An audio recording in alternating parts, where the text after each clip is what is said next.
السلام عليكم ورحمة الله وبركاته. الحمد لله رب العالمين، وبه نستعين، والصلاة والسلام على خاتم الأنبياء والمرسلين نبينا محمد وعلى آله وأصحابه أجمعين. أما بعد, kita bertemu lagi pada pagi ini dalam siri pengajian tasawuf kita berteraskan kitab Al-Iksir Khulasatu A'malil Qulub min Madarijis Salikin.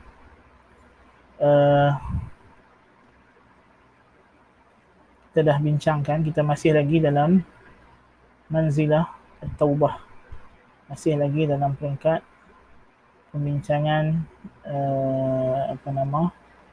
taubat, dan masih lagi pada perbincangan Ibn Qayyim membincangkan tentang bagaimana sudut pandang orang yang ada basirah, orang yang ada pandangan mata hati yang jelas terhadap dosa dan juga taubat. Kata beliau lagi, wa minha annama lahu basiratun bi nafsihi wa basiratun bi huquqillahi ta'ala wa huwa sadiqun fi talabihi lam yubqi lahu nadharuhu fi sayyi'atihi hasanatan albattah fala yalqa Allah ta'ala illa bil iflasil mahd wal faqr as-sirf.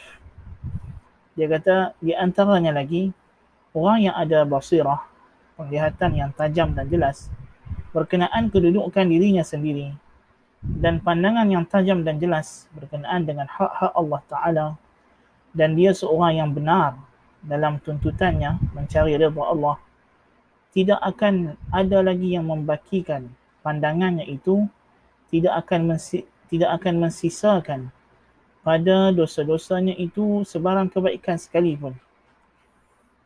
Maknanya, dia apabila dia betul-betul melihat dirinya dan kedudukan Allah Ta'ala yang begitu agung, maka dia tidak akan membandingkan lagi, oh aku walaupun ada dosa tapi aku ada juga kebaikan. Tidak, dia tidak akan nampak lagi kebaikan. Maka dia tidak bertemu Allah Ta'ala melainkan dalam keadaan muflis sepenuhnya dan faqir semata-mata faqir. لأنه إذا فتش عن عيوب نفسه وعيوب عمله علم أنها لا تصلح لله وأن تلك البضاعة لا تشترى بها النجاة من عذابه فضلا عن الفوز بعظيم ثوابه. فإن خلص له عمل وحال مع الله وصفى له معه وقت شاهد منة الله عليه به ومجرد فضله وأنه ليس من نفسه ولا هي أهل لذلك، فهو دائما مشاهد لمنة الله عليه ولعيوب نفسه وعمله. Kerana apabila dia memeriksa betul-betul keaiban dirinya dan keaiban amalannya, dia mengetahui bahawasanya segala aib yang dia lakukan itu tidak layak untuk Allah, tidak layak diberikan kepada Allah. Bahkan kita kata modal yang dia bawa itu tidak mampu untuk membeli keselamatan daripada azab Allah, apatah lagi hendak mendapat ganjaran teragung syurga Allah. Jikalaupun ada amalan dan keadaannya bersama Allah yang elok, ada waktu yang baiknya antara dia dengan Allah daripada ketaatan, dia akan menyaksikan bahawa itu semua adalah kurnia Allah kepadanya dan bukan daripada dirinya, dan dia bukan ahli. Maka biasa melihat bahawa segala kebaikan yang dia perolehi itu hanyalah kurniaan daripada Allah, bukan daripada dirinya. وَلِعُيُوبِ نَفْسِهِ وَعَمَلِهِ لِأَنَّهُ مَتَى تَطَلَّبَهَا رَآهَا. Dan dia juga melihat aib dirinya, bahawa dia sedarlah bahawa diri dia ni tidak ada yang baik. Amal saleh yang dia buat itu kurniaan Allah. Amalan yang buruk yang dia buat itu, ya itulah memang perangai dirinya. وَهَذَا مِنْ أَجَلِّ أَنْوَاعِ الْمَعَارِفِ وَأَنْفَعِهَا لِلْعَبْدِ. Dan ini adalah sebaik-baik pengetahuan yang paling bermanfaat kepada seorang hamba. Ma'rifah ini mengenali hak keadaan diri dan hak Allah Ta'ala, dan bahawa amal soleh itu datang daripada Allah dan yang buruk itu adalah berpunca dari kita yang terbaik sekali. Supaya kita sedar siapa kita. Kita ni hamba yang hina dina. Allah adalah Tuhan yang maha agung, maha esa, maha kaya, maha suci. وَلِذَلِكَ كَانَ سَيِّدُ الْإِسْتِغْفَارِ اللهم أنت ربي لا إله إلا أنت خلقتني وأنا عبدك وأنا على عهدك ووعدك ما استطعت أعوذ بك من شر ما صنعت أبوء لك بنعمتك علي وأبوء بذنبي فاغفر لي فإنه لا يغفر الذنوب إلا أنت. Oleh sebab itulah Sayyidul Istighfar yang kita baru baca tadi. Apa nama? Pagi subuh ni dan juga petang-petang kita baca. Macam mana lafaznya? Inilah dia. Ya Allah, Engkau lah Tuhanku. Tiada Tuhan yang berhak disembah kecuali Kamu. Engkau ciptakan aku. Akulah hamba-Mu dan aku berada di atas janji-Mu dan aku di atas perjanjianku denganmu dan di atas janji baikmu kepada aku sekadar yang aku mampu. Aku berlindung kepadamu daripada keburukan yang aku lakukan. Nampak kat sini, keburukan yang aku lakukan. Aku mengakui segala nikmat-Mu kepadaku. Nampak, kita mengaku. Yang baik-baik tu semua nikmat Allah. Hak buruk tu aku buat. Wa abu bidzambi, dan aku mengaku dosa-dosaku. Maka ampunkanlah aku. Sesungguhnya tiada yang mengampunkan dosa melainkan Kamu ya Allah.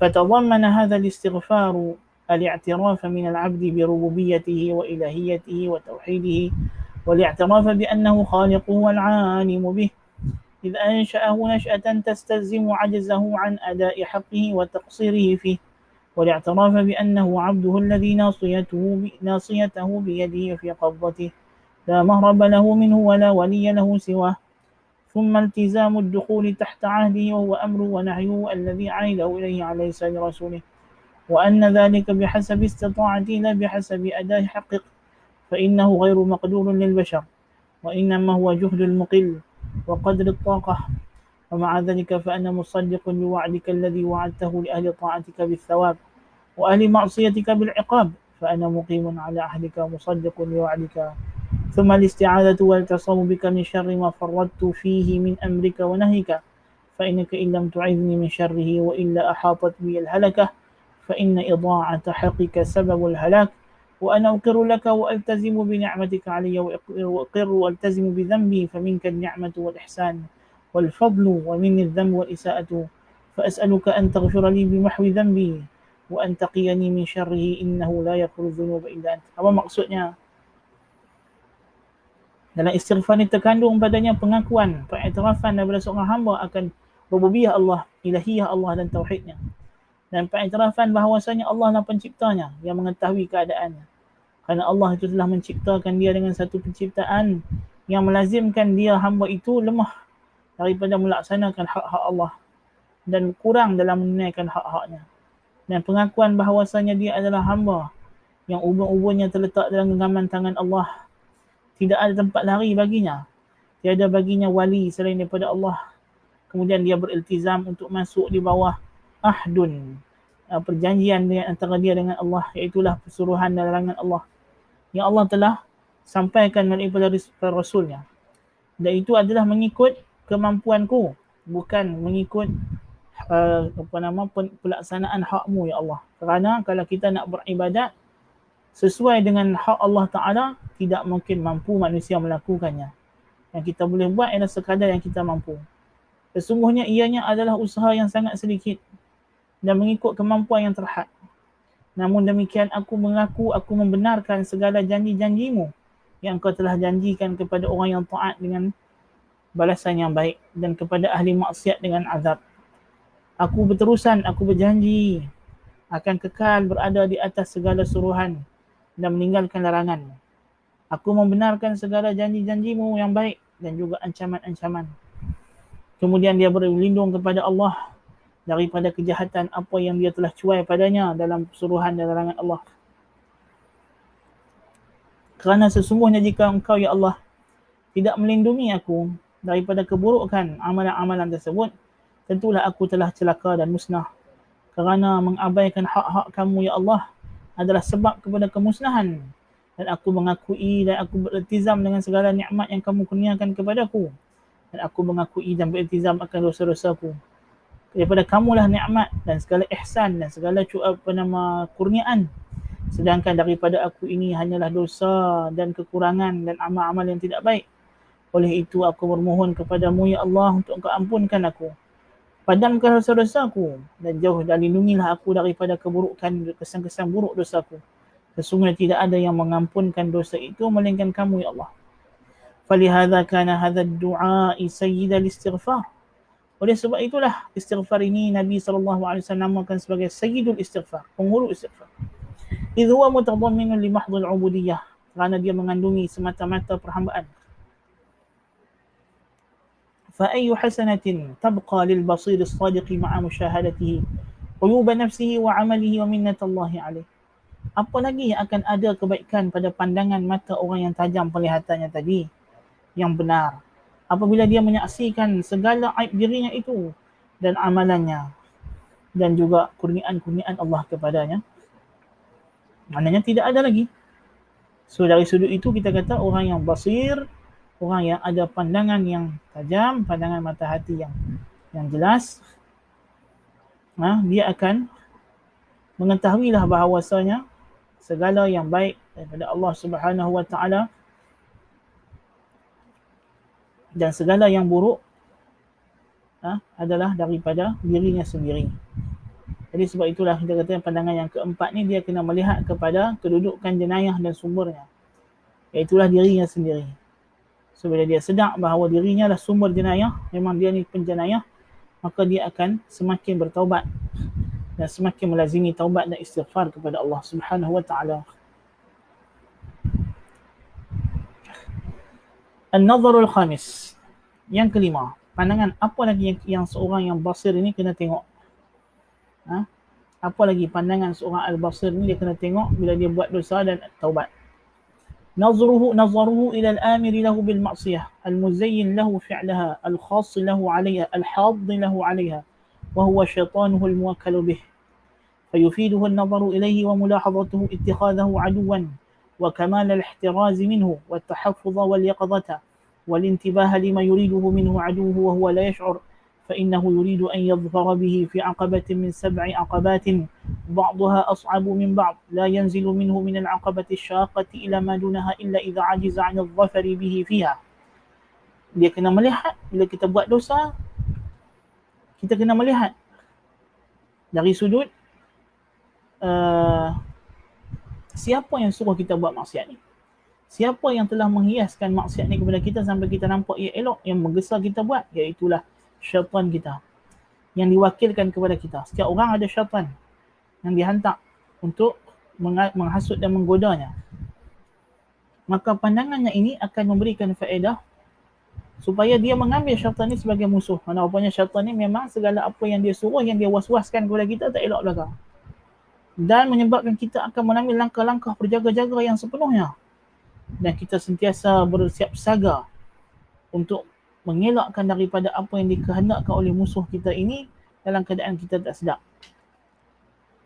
Kerana syaitan ni nak perangkap, nak tangkap kita dalam salah satu daripada jerangkap yang dia sediakan. Daripada 7 perangkap yang dia akan sebut ni, 7 perangkap syaitan ini, yang mana sebahagiannya lebih susah daripada sebahagian yang lain. Dan dia tidak akan turun daripada satu peringkat, satu halangan yang susah kepada yang lebih bawah, melainkan jikalau dia tidak mampu untuk melaksanakan. Maksudnya syaitan ni dia sediakan kepada kita 7 halangan. Yang mana setiap halangan itu lebih susah antara satunya daripada satu yang lain. Dan dia akan mulakan dengan yang paling dahsyat. Kalau tak dapat yang paling dahsyat, dia akan turun peringkat yang ke bawah. Apa dia 7 halangan? Ni kita nak 7 halangan syaitan yang syaitan sediakan kepada kita untuk pesongkan kita daripada suluk kita, daripada jalan kita duk menuju Allah Ta'ala ni. Dia duk pesongkan kita nak pergi ke 7 benda ini. Al-aqabatul ula, yang pertama, aqabatul kufri billahi wa bidinihi wa liqa'ihi wa sifati kamalih wa ma akhbarat bihi rusuluhu anhu fa innahu in dhafira bihi fi hadhihi al-aqabati baradat naru adawatihi wa istaraha ma'ah fa in iqtahama hadhihi al-aqabah wa naja minha bi basiratil hidayah wa salima ma'ahu nurul iman talabahu ala al-aqabati thaniyah. Yang pertama tidak bukan yang paling tinggi sekali, kufur dengan Allah Ta'ala, na'udzubillah. Kufur dengan Allah, dengan agamanya, dengan hari akhirat, dengan sifat-sifat Allah Ta'ala yang sempurna, apa yang diberitahu oleh Rasul-Rasulnya SAW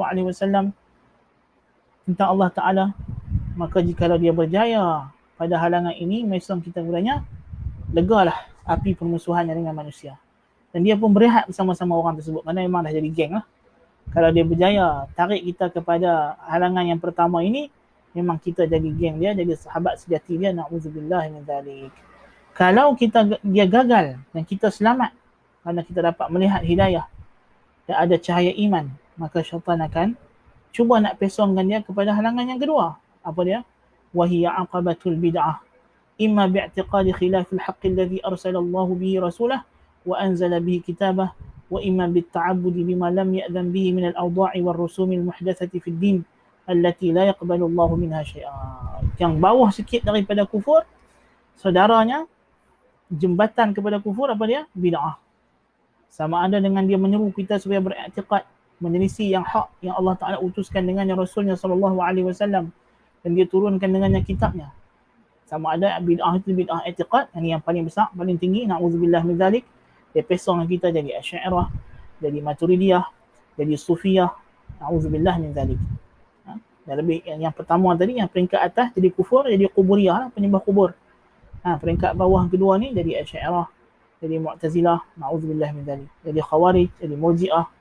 Ataupun dengan berta'abbud, dengan beribadat dengan ibadat-ibadat yang tidak ada dalilnya daripada Allah Subhanahu Wa Taala, yang direka-reka dalam agama yang Allah Taala tidak terima sedikit pun daripadanya. So kita penat dah pula buat ibadat, baca tahlil, baca yasin malam Jumaat sampai beramai-ramai, terpekik sampai herat lidah pasal apa, nak ligan kawan, nak ligan khalifah baca laju.